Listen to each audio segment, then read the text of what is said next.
Tabii mahsulotlarını videosunu çıkarganımız ötken sapar Urgenç Dekkan bazında shoppingni podolunda oturadi sahibepke.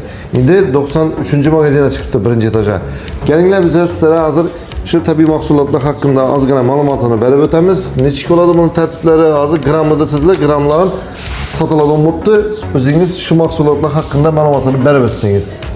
Bizning mahsulotlarimiz tabiiy eko brend mahsulotlar, beskimikatli posuda gellerimiz ham, duş gellerimiz ham gramlab beraveramiz endi bu yanında 10 ming 20 ming narsani qarab chiqaveradi baholari. Ana doğru kelsa keyin olaverasizlar yaqqandan keyin.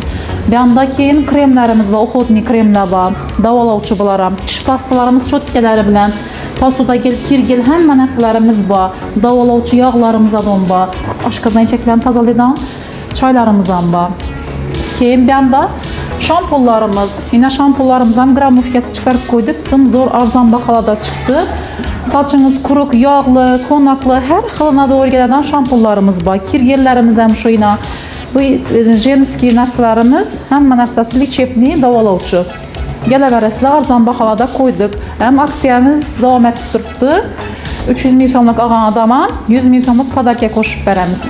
Eğer savollarınız bo'lsa, bizlarga yozib olish niyatlaringiz bo'lsa, telefon nomerlarini aytib o'taman. 95lik 903 87 88. Dastavkalarimiz ham bemalol ham berib chiqarib beramiz.